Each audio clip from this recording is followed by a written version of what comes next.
Este video es profundamente personal para mí. No solo porque es un tema que me pidió un suscriptor personalmente,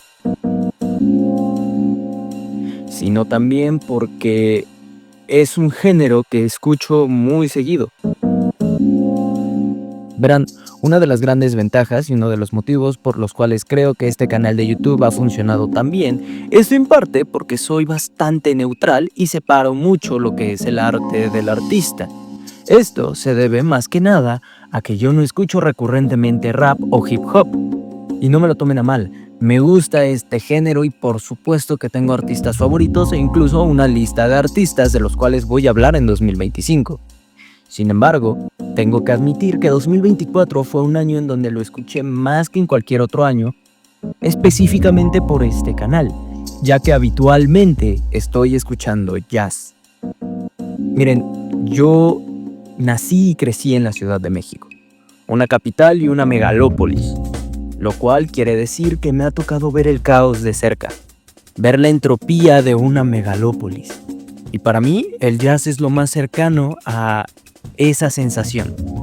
Si tuvieran que preguntarme cómo creo que se escucha el vivir en una ciudad, sería con esto.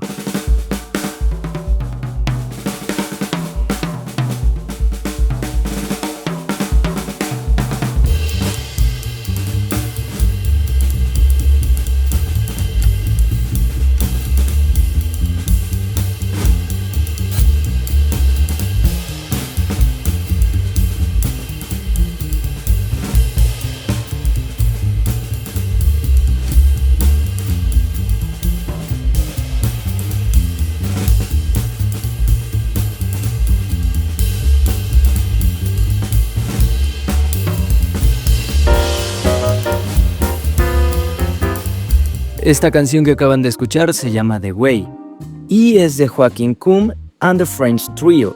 Es una canción real, dura más de 5 minutos y es un gran ejemplo de lo que la gente relaciona con el jazz contemporáneo o el free jazz. Y si bien es una gran canción que suelo poner para que mis amigos reaccionen de manera extraña cuando la escuchan por primera vez, la realidad es que este tipo de canciones están más relacionadas con lo que es un snob que con lo que yo creo que representa el jazz. Y es que es muy interesante pensar en los snobs, ya que el simple concepto de un snob choca completamente con todo lo que representa el jazz. La palabra snob como tal no existe, ya que es una abreviatura de la palabra sine nobilitate, que significa sin título nobiliario. Se usaba para referirse a las personas que no pertenecían a la máxima clase social, y con el tiempo la abreviatura adquirió vida propia y se convirtió en la palabra snob que se usa hoy en día. Ahora, si bien su origen no tiene como tal una connotación ofensiva, sino para señalar a una clase social o la característica de que alguien no desciende de alguien de la realeza, la realidad es que lógicamente la palabra fue adquiriendo un término peyorativo, sobre todo cuando cruzó el Atlántico.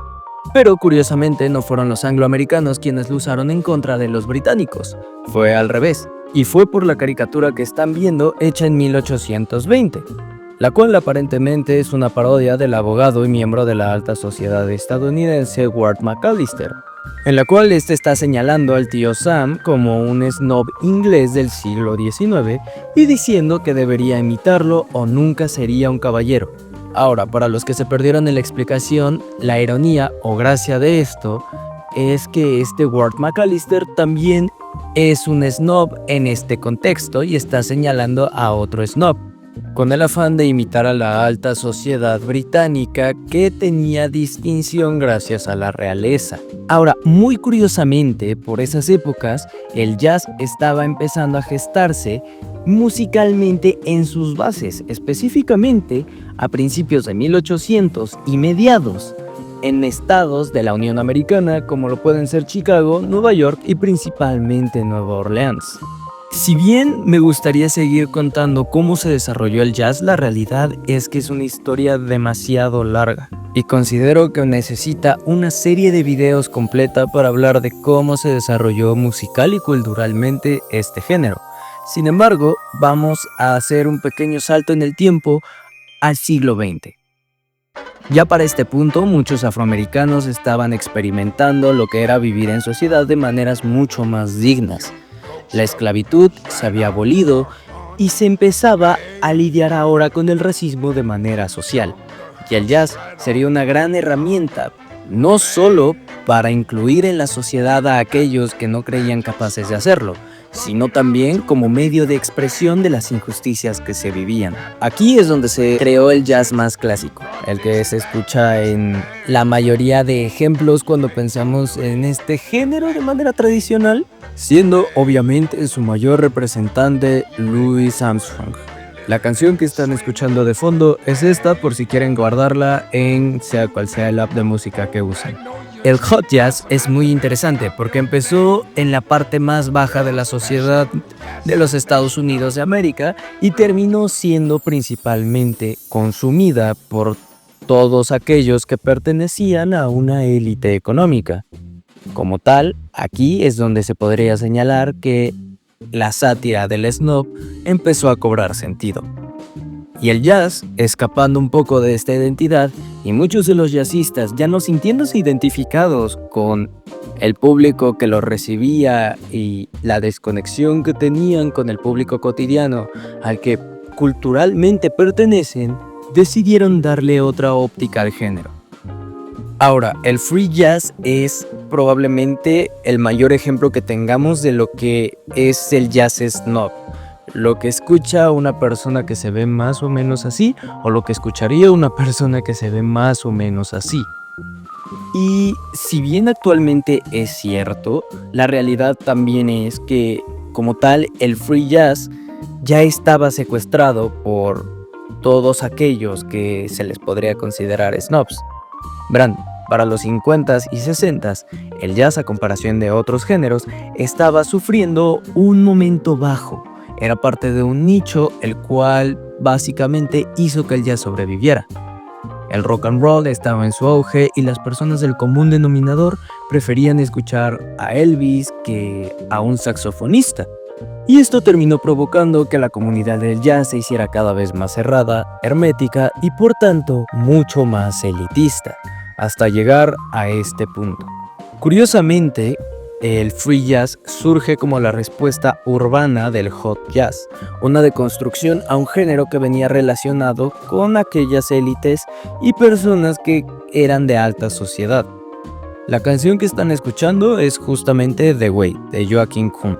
Es una canción interesante ya que es poco conocida y si se la pones a cualquier persona que jamás ha escuchado jazz, seguramente va a reaccionar de una manera relativamente graciosa. Y si bien ya traté aquí el tema del snob, la realidad es que curiosamente fue este género formado en los barrios estadounidenses como una respuesta de protesta hacia el snobismo, el cual es ahora un símbolo del snobismo. Sin embargo, las décadas pasaron y se fue gestando un nuevo subgénero, el bebop. El bebop es, por decirlo de cierta manera, una versión mucho más animada que toma lo mejor de los últimos dos subgéneros. Tiene una composición mucho más coherente como el hot jazz y una improvisación mucho menos agresiva que el free jazz. El bebop, como tal, se distingue por tener un ritmo frenético y constante. Y si se lo estaban preguntando, sí, este es el género al cual pertenece la banda sonora del anime Cowboy Bebop. Quiero decir, por algo se llama así. La canción que están escuchando de fondo se llama Keep On y es de Alfa Mist, uno de los máximos representantes contemporáneos del jazz. Y si bien Alfa Mist no hace bebop, tiene bastantes canciones que caen en eso e incluso en el siguiente subgénero. La década de los 80s, 90s y 2000 se caracterizan por dos cosas musical y culturalmente: la irrupción del rap y el hip hop y la creación del concepto pop. Ahora, la palabra pop es una abreviatura de la palabra popular, y habitualmente para que algo sea popular suele tomar influencias de otros géneros, y es ahí donde entra el jazz fusión. Este es mi favorito y el último de las 4 vertientes principales del jazz. En este caso, hablar de un máximo representante es difícil, porque el jazz fusión tiene muchos subgéneros a su vez. como la bossa nova o incluso fusiones con la música electrónica, la cumbia y el más famoso de todos, el rap y hip hop.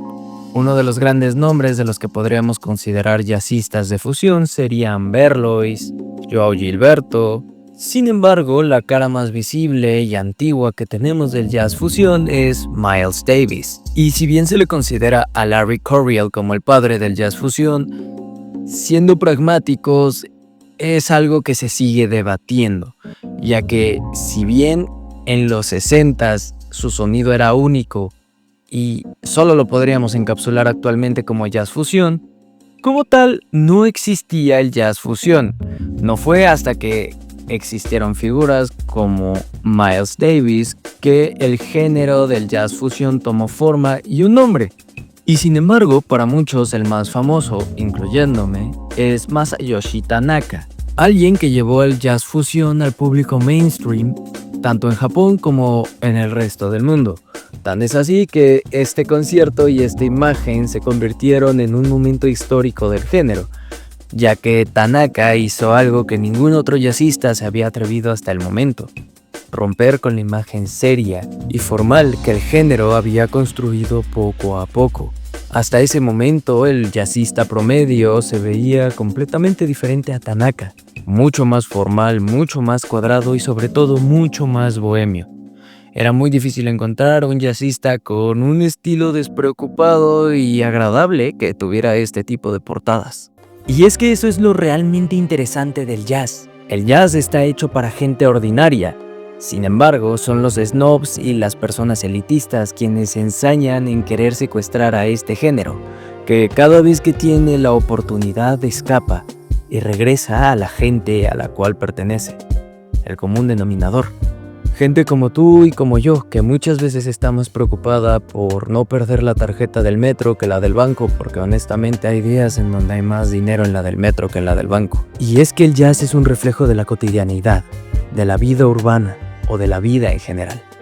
El jazz, en cualquiera de sus subgéneros, refleja la entropía de lo cotidiano, lo complejo en aquello que banalizamos, todo eso que no contemplamos porque lo vivimos. El jazz es ese reflejo, un reflejo que muy difícilmente alguien en una mansión va a poder ver o en la cima de un edificio, porque hay que trabajar en una cocina, estar en el metro, estar corriendo o pasando un buen momento con tus amigos en una terraza o en unas sillas afuera de un restaurante austero para entender lo que es el jazz. El jazz es cotidianidad. El jazz es el reflejo que se ve cuando te miras en el espejo. Y eso es algo que los snobs jamás van a poder aceptar, porque jamás aceptarán lo que tienen enfrente de un espejo. Y mucho menos las élites van a acabar de comprender bien lo que implica el jazz, porque nunca han estado en el metro en hora pico y porque no les interesa bajarse de su piso 45 para caminar con el resto del mundo. Eso es el jazz, y por eso debemos escuchar jazz más seguido, porque es un recordatorio de que las cosas más bellas son las más caóticas, y en aquellos lugares donde vemos cotidianidad, puede que tengamos las mejores postales, los mejores momentos o escenarios. Si alguien me pregunta cómo se escucha la vida, le voy a decir que se escucha como un buen concierto de jazz. Y si alguien me pregunta qué estoy escuchando, probablemente le diga que estoy escuchando jazz. Chao. Y nada más, denle like y suscríbanse. Estoy grabando esto un 25 de diciembre, así que feliz Navidad atrasada y muy feliz Año Nuevo. Este es el último video que subo del año, ya que llevo un tiempo preparando un rebranding a todo el canal, no solo a la identidad visual que he construido de cierta manera este primer año de debut como youtuber, sino también en la manera en la cual edito y narro. Sin embargo, sigo siendo activo por Instagram, subo historias de vez en cuando y de hecho este video fue gracias a un suscriptor que me mandó un DM y estuvimos conversando del tema. Y por otro lado también quiero invitarlos a que se unan al canal, cuesta menos de 50 pesos, entonces es bastante accesible. Y también decirles que mi Patreon es completamente gratuito y ahí estoy subiendo las versiones originales sin el filtro de copyright de muchos de mis videos. Entonces pueden ir a verlos de manera completamente gratuita y seguirme o suscribirse, como les parezca bien. Y si no, de verdad, con una suscripción me estarían ayudando muchísimo. Un like y un comentario también se agradecen. Chao.